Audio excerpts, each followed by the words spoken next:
The question says, explain the differences in the energy content of reactants compared to products for this reaction. Remember again, the question is explain. All right, explain the differences. Very important, in the energy content, all right, of reactants compared to products. As I said, when you talk about endothermic and exothermic reaction, all right, there are many ways to approach it. That means if somebody asks you, explain why the reaction is exothermic. Explain why the reaction is exothermic. One way of explaining is you talk about the number of bond cleavages that takes place and the number of bond formation that takes place. But before that, your marking scheme, your techniques of answering should be first, you must say bond cleavage is an energy absorbing process, while bond formation is an energy release process. The word energy is, you must see, the word energy itself is not so accurate because most of you use the energy, but you must have the word heat energy. Heat energy must come in. So let me rephrase. So the correct way accurately to say is bond cleavage is a heat energy absorption process. Bond formation is a heat energy release process. Okay, so that's the first statement if you want. Second, in an exothermic reaction, the amount of energy released during bond formation, all right, the amount of energy released during bond formation exceeds the amount of energy that is absorbed during bond cleavage. In an exothermic reaction, the amount of energy, I repeat, in an exothermic reaction, the amount of energy released, amount of heat energy released during bond formation,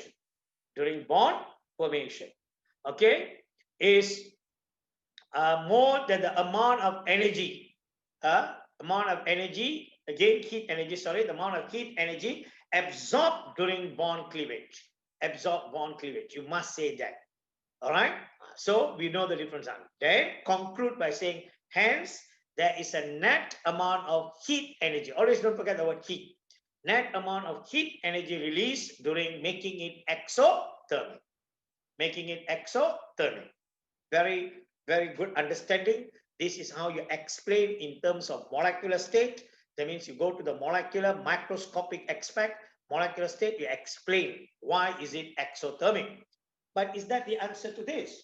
No, that's not the answer. Sometimes you go into the examination hall with so much of knowledge, but you have to filter the knowledge. You got to screen the knowledge according to the question and answer. This question asks you based on energy content. So stay focused on energy content. So as far as energy content is concerned, you are supposed to talk about the differences in the energy level of the reactants and the products.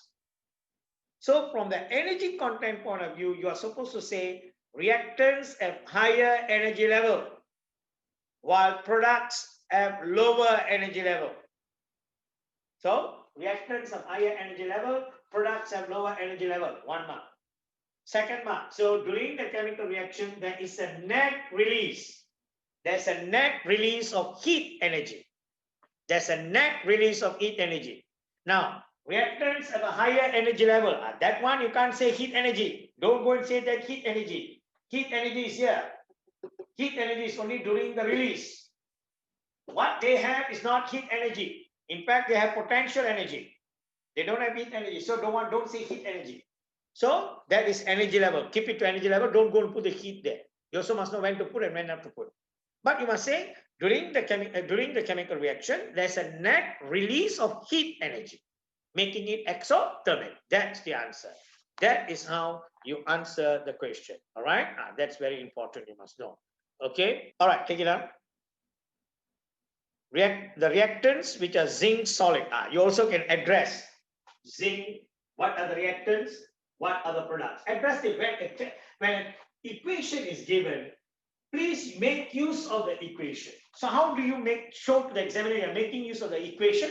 Is by stating what are the reactants and what are the products. That's a very good technique and accurate way of answering. Otherwise, why the examiner gave you the equation? So you have to show to the examiner you're making use of the equation. This is what we call specific question, not general question. So take it out. Reactants which are zinc solid and copper 2 sulfate solution. Reactions which have zinc solid and copper 2 sulfate solution has higher energy content than the products. Has higher energy content than the products. You can even say higher energy level. That will be correct, but we are following the question. Higher energy content than the products which are copper solid and zinc sulfate solution. Which are copper solid and zinc sulfate solution. That will give you 1 mark. Number 2. Hence, during the chemical reaction, there's a net release of heat energy to the surroundings.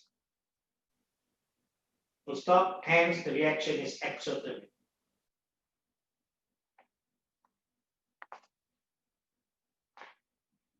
Okay, we are done.